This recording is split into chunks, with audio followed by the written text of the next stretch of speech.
Hello दोस्तों, welcome to my channel. आज के वीडियो में बात करने वाले हैं एसी टेक्नीशियन के कुछ क्वेश्चन आए दोस्तों आपके लिए, जो आपसे इंटरव्यू में क्लाइंट आपसे पूछता है। मैं आपको जो बताने वाला हूँ वो विथ एग्जांपल बताऊंगा कि आपको याद रह सके।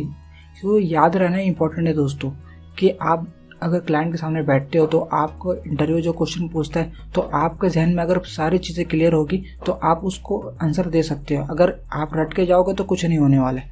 चलिए दोस्तों, वीडियो शुरू करते हैं बिना किसी देरी के। वीडियो शुरू करने से पहले दोस्तों, अगर आपने मेरे चैनल को सब्सक्राइब नहीं किया तो कर लीजिए, मेरी वीडियो को लाइक भी कर लेना दोस्तों। 500 सब्सक्राइबर का टारगेट है मेरा एक महीने में, अगर आप कर दोगे तो मेरा हौसला बढ़ेगा। चलिए दोस्तों, वीडियो को शुरू करते हैं। सबसे पहला जो क्वेश्चन आपसे पूछ सकता है कि which refrigerant is use in AC, कौन सा रेफ्रिजरेंट आप एसी में यूज करते हो। तो दोस्तों, मैं आपको सारा रेफ्रिजरेंट तो नहीं बता सकता, लेकिन कुछ बताता हूँ जो मोस्ट कॉमन यूज होते हैं। तो R32 हो गया, ठीक है, और R410A हो गया, are most commonly use refrigerant in residential air condition, ठीक है दोस्तों। और R32 is slightly flammable. R32 दोस्तों यूज होता है, लेकिन वो आपका फ्लेमेबल होता है और थोड़ा रिस्क होता है उसमें, तो मोस्ट कॉमन ये नहीं यूज होता, ठीक है। R22 यूज होता है, ठीक है। और why R134A is not use in AC. अगर क्वेश्चन अगर घुमा के हिसाब से पूछ लिया तो आप बोल सकते हो कि R34A system operate at high discharge side pressure then R12। दोस्तों क्या होता है, R134 के लिए आपको चाहिए हाई प्रेशर क्रिएट करना पड़ेगा, ठीक है। हाई प्रेशर कहाँ क्रिएट होता है, आपका कंप्रेसर में, यहाँ पे। तो दोस्तों अगर हाई प्रेशर हम बनाते हैं, बना तो लेंगे लेकिन लीकेज के चांसेस बढ़ जाएंगे। तो इसलिए दोस्तों R134 हम ज़्यादातर यूज़ नहीं करते एसी में। चलिए दोस्तों, नेक्स्ट क्वेश्चन की तरफ बढ़ते हैं। आई होप आपको समझ में आ रहा होगा कि which cycle is use in AC and refrigerator. दोस्तों आपके जो रेफ्रिजरेटर है, मतलब आपका जो फ्रिज है और एयर कंडीशन, आपका जो घर में जो एसी है, उसमें कौन किस साइकिल पे वर्क करता है। दोस्तों सबसे पहली बात तो ये जो वर्क करता है वो है हीट पंप। अब बोलोगे हीट पंप क्या होता है। दोस्तों पंप क्या करता है, वाटर पंप क्या करता है, एक एग्जांपल दे रहा हूँ जिससे आपको याद रह सके। वाटर पंप क्या करता है, आपका जो पानी है वो नीचे से सक करेगा, ठीक है, लो प्रेशर से, और आपका एक हाई पॉइंट पे आपका पहुंचा देगा। तो दोस्तों कुछ इस तरीके से पंप का यूज़ होता है कि आप पानी का, अगर पानी आप ऊपर से गिराओगे तो वो डायरेक्ट नीचे गिरेगा, क्यों, ड्यू टू ग्रेविटी। लेकिन उसके ग्रेविटी से अपोज काम करना है तो आपको पंप की ज़रूरत पड़ेगी। तो दोस्तों अब पंप यहाँ पे हीट पंप क्यों बोला जा रहा है, क्योंकि दोस्तों जो टेम्परेचर की जो प्रॉपर्टी है वो क्या होती है कि high temperature to low temperature की तरफ मूव होता है, ठीक है, लो टेम्परेचर की तरफ मूव होता है। हीट पंप में क्या होता है कि low temperature to high temperature की तरफ मूव होता है। तो दोस्तों हमारे घर में जो एसी है उस मान लेते हैं ये हमारा घर है, ठीक है, बाहर का जो टेम्परेचर है वो 50 डिग्री है, ठीक है, घर में कम है, मान लेते हैं 40 डिग्री है, ठीक है, ठीक है। अभी 40 डिग्री भी हमारे लिए ज़्यादा है, हमने क्या किया, एसी चालू कर दिया। दोस्तों क्या करेगा, ये यहाँ का जो 40 का टेम्परेचर है उसको सक करेगा, एब्जॉर्ब करेगा और बाहर की तरफ फेंकेगा, ठीक है। तो यहाँ पे मान लेते हैं क्या कितना लाएगा ये 28 पे, ठीक है, 28 या 24 पे मान लेते हैं, 24 पे लाएगा और ये बाहर की तरफ आपका हीट को वो ट्रांसफ़र कर देगा।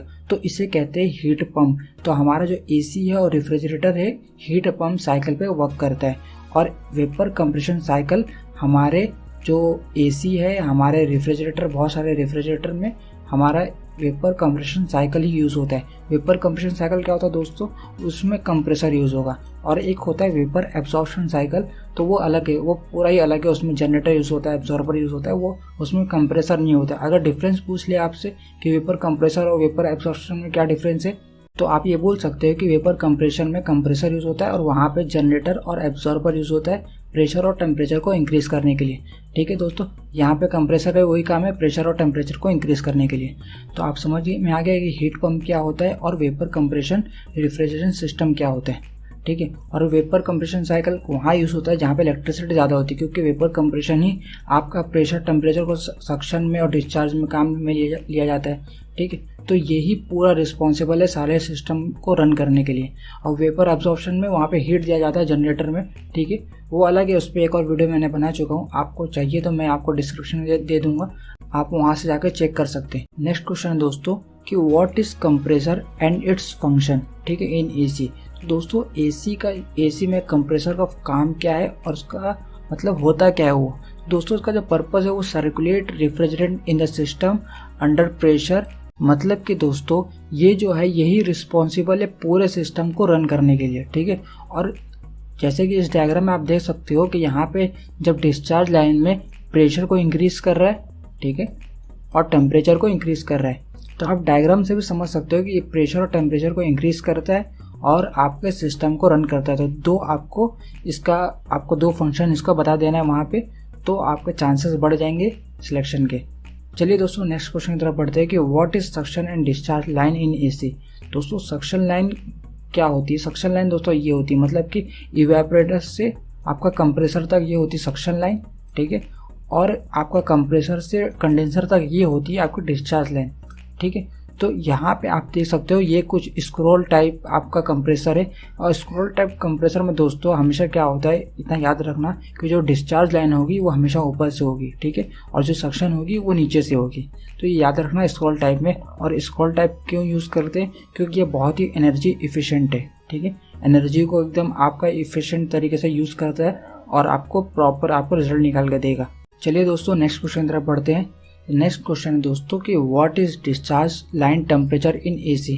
तो डिस्चार्ज लाइन का जो टेम्परेचर कितना होता है वो 80 to 90 डिग्री सेल्सियस होता है, ये याद रखना दोस्तों। तो नेक्स्ट क्वेश्चन है what is condenser in AC and its function. दोस्तों कंडेंसर क्या होता है, ठीक है, कंडेंसर आपका आउटडोर यूनिट में लगा होता है, ठीक है। आउटडोर यूनिट में क्या क्या होता है? कंडेंसर होता है और आपका ये कंप्रेसर होता है, ठीक है, और फैन तो कंडेंसर में ही होता है, ठीक है, ये याद रखना। तो कंडेंसर दोस्तों आउटडोर पोर्शन होता है एयर कंडीशन के, और heat pump that either release और कलेक्ट।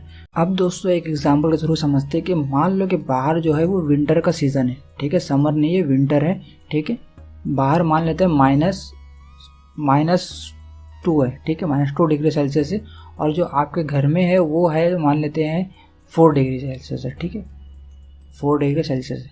अब आपको चाहिए हीटिंग, मतलब कि हीटर चाहिए, तो आपने यही एसी मान लो ये दोनों काम करती है, आपका हीटिंग भी करती है आपकी कूलिंग भी करती है। बहुत सारी एसी होती है, चिलर भी होता है, बहुत सारे ऐसे जो हीटिंग भी करते हैं और कूलिंग भी करते हैं। दोस्तों आपको चाहिए हीटिंग और अंदर का टेम्परेचर चाहिए आपको 24 डिग्री सेल्सियस, ठीक है, कंफर्ट जोन में चाहिए आपको। तो आप अब काम ये कैसे करेगा, जो बाहर का क्या हो रहा था पहले बाहर का हीट दे रहा था ना, अब ये बाहर से हीट लेगा, ठीक है, भले ही बाहर का -2 डिग्री सेल्सियस है लेकिन बाहर का हीट ले लेगा और ये रूम में, मतलब रूम में देगा। मतलब कि एकदम रिवर्स प्रोसेस हो गया, जैसे मैंने आपको कूलिंग का टाइम बताया था उसका एकदम रिवर्स कर दो तो हो जाएगा। तो दोस्तों इसी में एक क्वेश्चन निकल के आता है कि फेज चेंज कैसे होता है। तो दोस्तों आपका जो कंडेंसर में जो फेज चेंज होता है वो होता है वेपर टू लिक्विड में, ठीक है, दो जगह फेज चेंज होता है, एक होता है कंडेंसर में, ठीक है, वेपर टू लिक्विड, याद रखना, एक होता है इवेपोरेटर में liquid to vapour. Next question देखते हैं दोस्तों। नेक्स्ट क्वेश्चन दोस्तों कि how many pressure in condenser. जो कंडेंसर में कितना प्रेशर होता है दोस्तों वो 400 to 3000 kPa किलो पास्कल होता है, ठीक है। तो 1 किलो पास्कल कितना होता है वो इक्वल टू 0.14 PSI, ठीक है, पाउंड पर स्क्वायर इंच। तो दोस्तों क्या होता है कि 400 मतलब कुछ 35 to 480 कुछ आसपास 500 के आसपास रहेगा ये, ठीक है। तो इतना PSI आपका जो कंडेंसर में प्रेशर होता है, ठीक है, ये याद रखना। और COP the COP decrease with increase the condenser pressure. अगर COP गिरेगा, COP क्या होता है कोएफिशिएंट ऑफ परफॉर्मेंस, अभी आपको मैं बताता हूँ कि ये क्या होता है और ये कैसे काम करता है। तो अगर मान लो कि COP कम होगा, ठीक है, तो कंडेंसर का प्रेशर क्या होगा, वो होगा इंक्रीज, ठीक है। और COP कब गिरता है, अभी आपको एक कंडीशन देता हूँ। मान लो रूम के अंदर जो है, मान लो बाहर है 50 डिग्री सेल्सियस, ठीक है, 50 डिग्री सेल्सियस। अब आप AC के आउटडोर यूनिट को बोल रहे हो, मतलब कि आपके कंडेंसर को बोल रहे हो कि एक काम कर बाहर और हीट दे, ठीक है। तो मतलब कि कितना एनर्जी देगा, कितना बाहर का टेम्परेचर खुद 50 डिग्री सेल्सियस है। तो यहाँ पे आपको जो कोएफिशिएंट ऑफ परफॉर्मेंस है वो गिर जाता है, और जैसे ही कोएफिशिएंट ऑफ परफॉर्मेंस गिरेगा आपकी इलेक्ट्रिसिटी जो बिल है वो इंक्रीज हो जाएगी, ठीक है। मतलब कि कोएफिशिएंट ऑफ परफॉर्मेंस गिरा, आपकी इलेक्ट्रिसिटी बिल आपकी हाई हो गई, मतलब कि जो आपके जो कंप्रेसर होगा वो बहुत ज़्यादा रन करेगा, ठीक है, बहुत ज़्यादा प्रेशर क्रिएट करेगा, और उसकी वजह से आपको कूलिंग तो देगा, आपको ऐसा नहीं कि कूलिंग नहीं देगा, कूलिंग देगा, लेकिन आपकी इलेक्ट्रिसिटी बिल आपकी हाई हो जाएगी। मतलब कि आपका जो कोएफिशिएंट ऑफ परफॉर्मेंस है एसी का वो गिर गया। तो याद रखना, अगर कोएफिशिएंट ऑफ परफॉर्मेंस गिरेगा तो इलेक्ट्रिसिटी बिल आपकी हाई हो जाएगी। ये याद रखना, घर में भी अप्लाई करना, ठीक है। चलिए आगे बढ़ते हैं कि what is coefficient of performance in AC. देखो, कोएफिशिएंट ऑफ परफॉर्मेंस एक तरह की efficiency ratio is amount of heat और cooling provide by the heating और cooling unit to the energy consume by the system. Energy कौन consume कर रहा है? वो आपका कंज्यूम कर रहा है आपका कंप्रेसर, ठीक है। तो कंप्रेसर जितनी एनर्जी कंज्यूम कर रहा है, ठीक है, और ऊपर क्या है आपका हीटिंग और कूलिंग, कितना हीटिंग कूलिंग आपके रूम में दे रहा है, ठीक है, वो दोनों डिसाइड करता है। तो दोस्तों आपका हीटिंग कूलिंग जो भी दे रहा है वो हो गया आपका आउटपुट, ठीक है, आउटपुट, और जो कंप्रेसर एनर्जी है वो हो गया आपका इनपुट, ठीक है।